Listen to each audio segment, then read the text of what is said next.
Sa nakaraang kabanata, matapos talunin ni Kayo ang Skull Dragon gamit ang bagong anyo ng kanyang Void Magic, ipinakita niya na kaya niyang pumatay ng isang Calamity-class monster ng mag-isa. Ngunit hindi pa doon nagtatapos ang laban niya. Dahil sa sistemang puntos ng akademya, napagtanto niyang mahirap maabot ang special class sa karaniwang paraan. Pero nabalitaan niya ang tungkol sa isang engranding paligsahan, ang Sublime Heaven Festival, kung saan ang mananalo ay agad makakakuha ng 20,000 puntos. Kung nagustuhan niyo po ang ating video, please paki-like po ito at mag-subscribe na din po sa ating YouTube channel. Maraming salamat po sa inyong suporta. Sa wakas, dumating na ang araw ng kaganapang iyon. Makalipas ang isang buwan, sumapit na ang araw ng pinakahihintay na Sublime Heaven Festival sa akademya.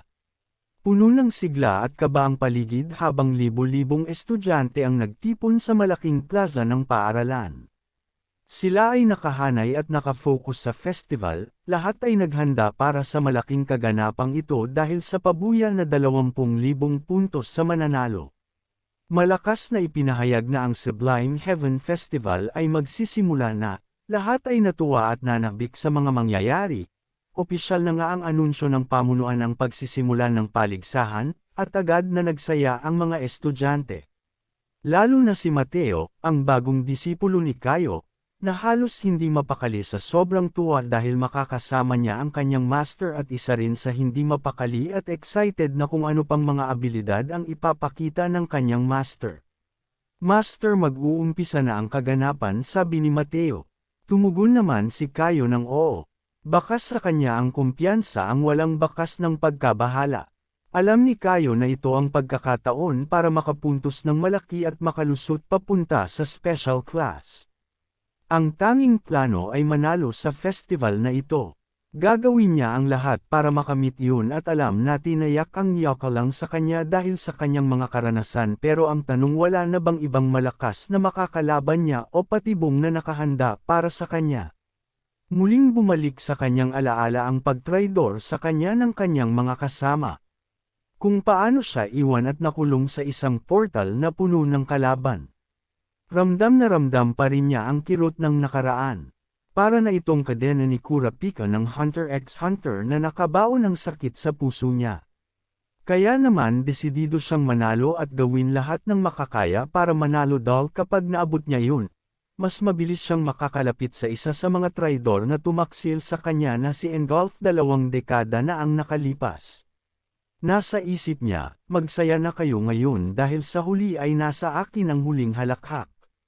Ipinapahayag ng pamunuan ang lugar at misyon na kailangan nilang gawin upang manalo sa kaganapan. Ang lugar na pagdarausan ng kaganapan ay sa isang tore na paikot at para itong maze. Ang lahat ay mag-uumpisa sa pinakababa ng tore.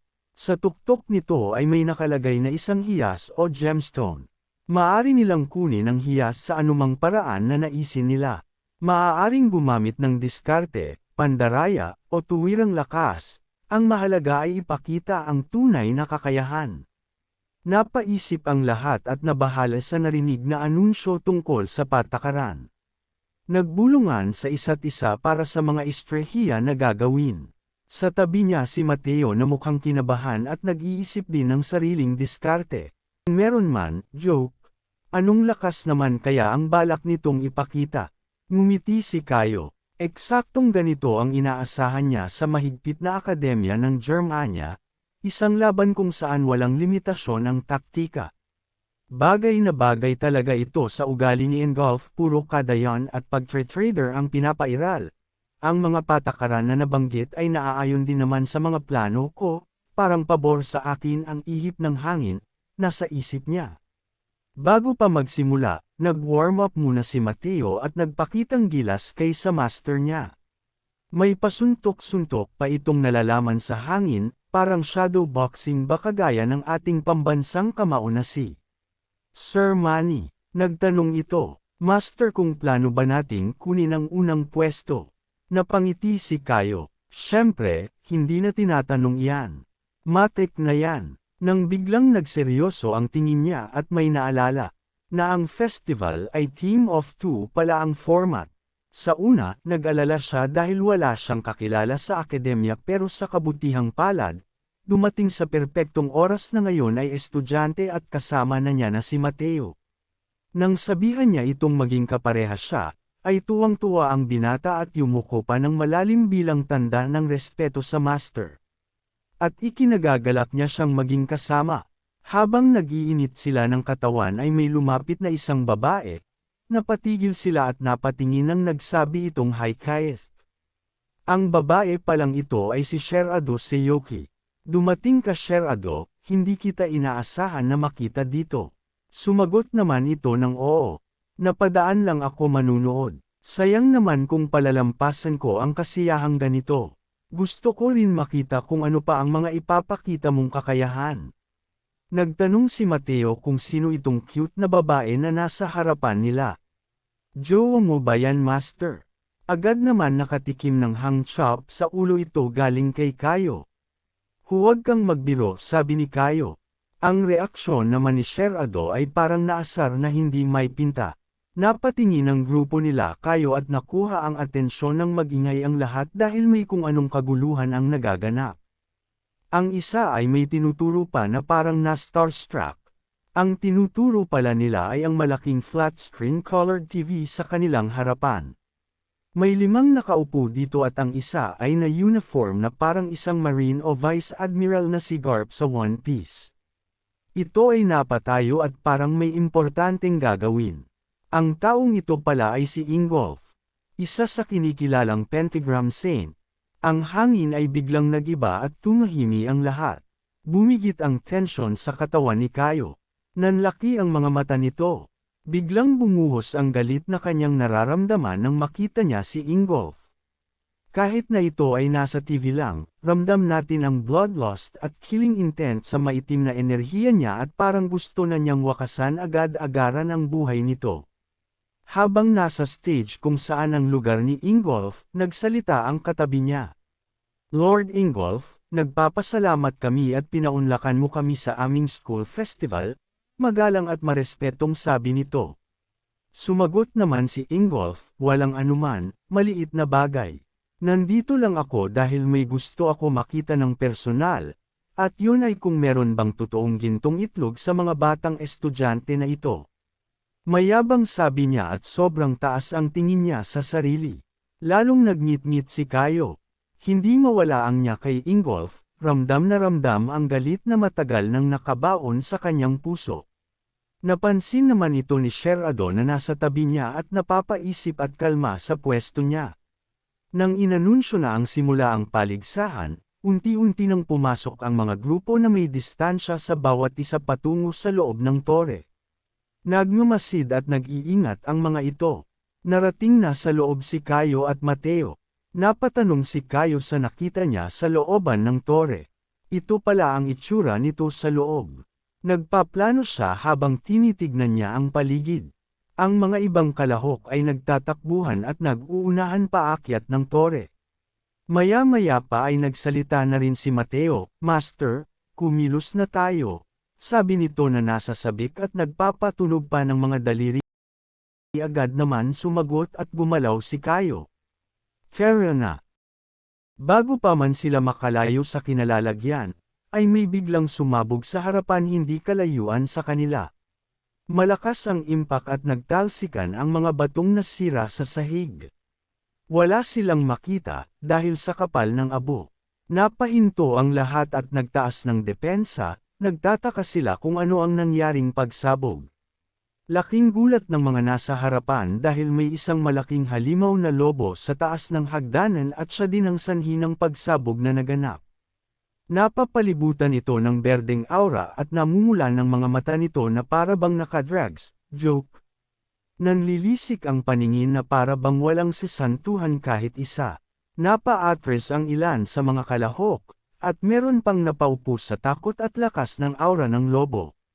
Nagulat din si Mateo, buti walang sakit sa puso kundi na-attack na ito, joke. Ang bilis naman, kakaumpisa pa lang may halimaw na kaagad. Sabi nito, Nagsalita si Kayo, hindi na ito bago sakin at inaasahan ko na ang mga ganitong mangyayari. Nabanggit din nila na may mga ganitong halimaw na kasama sa paligsahan. Nagtanong si Mateo sa kanya, Master, ano ang gagawin natin? Nanlaki ang mga mata nito. Dahil ng paglingon niya ay bigla na lang nawala si Kayo na parang bula. Hindi malang niya ito namalayan. Nagtataka ito kung saan na nagpunta ang kanyang master. Biglang may malakas na tunog ang narinig sa buong tore. Ito pala ay kagagawan ni Kayo. Agaran niyang sinuntok ang mahiwagang lobo ng nag-apoy na kamao. Sa sobrang lakas ay halos mawala pati ang aura ng lobo sa impact ng pagsuntok. Nagulat na naman si Mateo sa nakita. Naku po, aatakihin na talaga ito sa puso, joke lang ulit. Lumapag si Kayo sa sahig ng walang hirap at relax lang. May usok sa ibang parte ng katawan nito. Ramdam ang lakas at init ng puwersa na pinakawalan nito. Natakot naman ang ibang kalahok sa nakita nilang kalakasan niya. Ang malaking halimaw na lobo kanina ay naging isang normal na lang pagkatapos makatikim ng malupit na suntok na nag-apoy or fire fist ace ay hindi pala sa One Piece pala yun. Nanghina ito at napapaiyak na lang sa sakit na natanggap. Nang tumayo si Kayo ay tinignan niya si Mateo. Ano pati na tanga-tanga mo dyan? Bilasan mo at umalis na tao. Wala nang sagabal at nakaharang na halimaw sa daanan natin. Nabuhayan naman si Mateo at nagmamadaling sumunod sa kanya. Ang mga kalahok naman na nasaksi sa ginawa ni Kayo ay natatakot at mukhang hindi na makagalaw na magpatuloy pa. Nawalan na ng mga kumpiyansa sa sarili. Sa labas naman ng tore, pinapanood sila sa malaking screen live, sa kwento ni Kuya Reka. Pinapakita si Kayo na tumatakbo at walang galos. Fresh na fresh pa rin. Madami ang namangha sa ginawa niya. Isa na doon ay si Ingolf. Nagtaka ito sa nakita dahil isang Japanese citizen ang kalahok na parang kinukutoban siya. Ang ibang audience naman ay napamura pa sa nakita. Hindi sila makapaniwala na isang estudyante lang ang gumawa nun at higit pa sa lahat, isang tira lang ang ginawa niya para mapatamba ang halimaw. Si Sherado naman ay nagulat din at napasabi sa sarili, sabi ko na, alam ko na hindi siya ordinaryo. Nagpapatuloy sa loob ng tore, nakikipaglaban si Mateo sa isang halimaw at gumamit ng rock element na abilidad. Itinira niya ito sa mukha ng halimaw at tinamaan naman ito, sapul sa panga. Matapos ang laban ay bigla itong napagod at gusto ng maghinga. Pero nang lumingon sa kanya si Kayo at tinanong siya kung okay lang ba siya. Bigla itong ginanahan at nagningning ang buong katawan sabay sagot na ayos lang ako, master. Kaya ko itong gawin buong araw pero sa totoo lang ay pagod na ito. Nagpatuloy sila at sabi ni Kayo na mabuti yan, walang makapagpapabagal sa atin. Magpatuloy na tayo. Pagtalikod niya ay naglupaypay na naman si Mateo at parang matutamba na sa pagod. Sumagot pa rin siya, oo master. Nagpatuloy sila ng mabilis sa maaabang hagdanan na paakyat. Walang marka. Nang pagod si Kayo at kabaliktaran naman ang makikita natin kay Mateo na parang zombie na tumakbo na para bang may iwan na siya. Habang tumatakbo ay may naramdaman si Kayo na kakaibang puwersa, panganib na naghihintay sa kanila. Napasigaw siya nang huminto. Nagulat si Mateo at nanlaki ang mga mata. Sa harap nila ay may malakas na pagsabog na nangyari. Hindi nila makita na daanan sa kapal ng alikabok na galing sa pagsabog. Hindi nila alam kung ano iyon. Nang mawala ang makapal na alikabok na nakaharang sa kanilang paningin, nakita nila na sira na ang kanilang daraanan, naputol na ito. Halos mapaiyak si Mateo sa nakita. Ang nasa isipan niya ay wala ng pag-asa. Wala na silang daraanan para magpatuloy pa. May narinig silang nagsalita, hindi nyo kami pwedeng lampasan, tumangala sila at nakita ang dalawang estudyante. Ang isa ay nakahawak sa bulsa at ang isa naman ay may apoy na elemento sa kamay. Nagalit si Mateo, mga buwizat kayo. Kayo pala ang may gawa nito.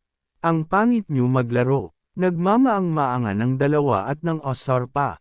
May sinasabi ba siya? Sabi ng Blood, hindi ko siya marinig galing sa pinakababa, sabi naman ng Blue ang buhok. Nagpatuloy ang dalawang estudyante sa pagtakbo pataas at nagsabi na kitikats na lang mamaya. Umupo na lang kayo at manood, mga talunan sigaw ng mga ito. Si Mateo naman ay asar na asar sa pinaggagawa ng dalawa. Bumalik kayo dito mga gunggong, sabi niya.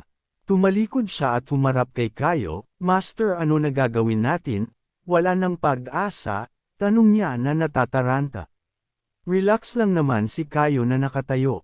Sumagot ito ng kalmant at hindi man lang dama ang pag-aalala. Anong ibig mong sabihin na wala ng pag-asa? Hindi ba mas madali na lang ang lumipad papunta doon? Sabi niya na nakatingin sa itaas.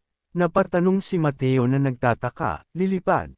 Pero sigaw ni Mateo nang hawakan siya ni Kayo nang hindi pa siya tapos sa pagsasalita.